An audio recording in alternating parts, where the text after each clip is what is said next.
Fa ny mirabantsika tsara avindray atratra izao fotoana manokana zay andraisantsika ny ten'Andriamanitra zao amin'ity talata maraina ity misaotra an'Andriamanitra isika zay manome antsika hery sy manome ny fahasoavany amintsika tsirairay avy eto. Anderantsika ny amofinainana io dia vavaka isika. Itony Andriamanitra tolotra ianao ny dera ny laza ny asa sy ny voninahitra. Misaotra anao izay efa mbola mena tombontsoa indray ankehitriny tena ahafahanay mandray ny teninao. Meteza ianao Tompo hamoky zavatsoanay amin'ity maraina ity. Aminaran'i Jesosy. Amen.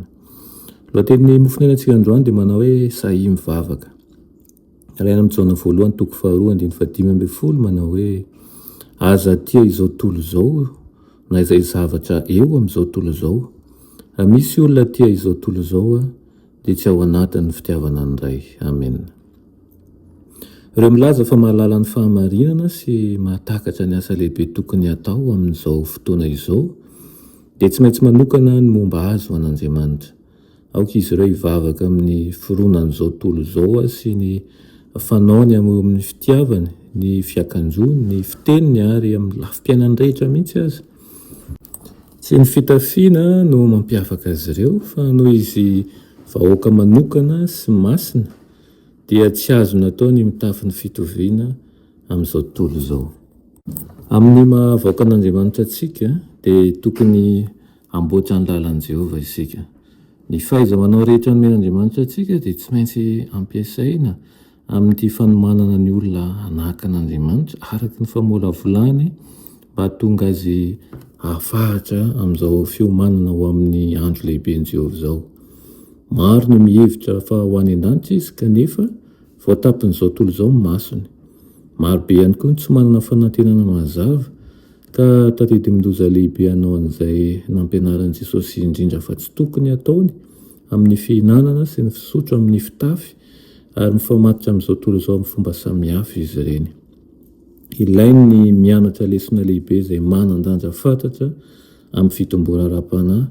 Ilainy ny miala sy miataka amin'izao tontolo izao. Mizarazara ny fo, maniry fantatra ny hitovy amin'ny hafa, ny fisainana ara-nofoka mila tsy ho hita intsony ny fivavahana amin'izao tontolo izao. Lanina ny vola, ilay vola izay an'Andriamanitra mba hanarahana ny fomban'izao tontolo izao ary voaloto ny fanaon'izao tontolo izao ny fanandramana ara-pivavahana.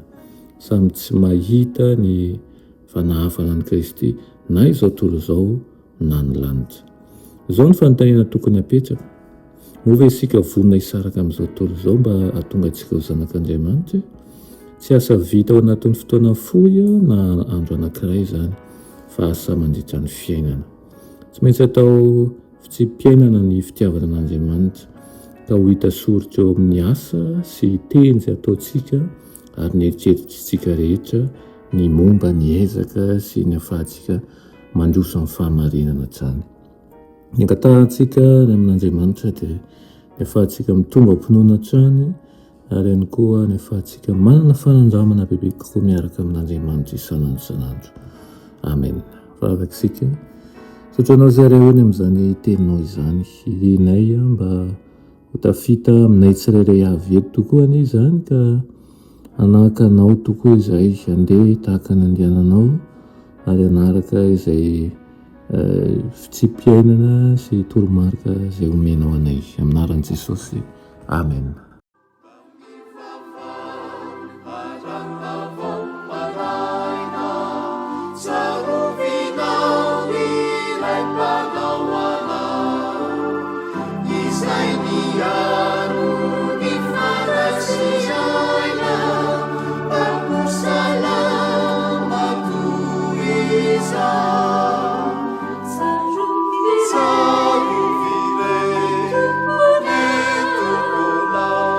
Piaro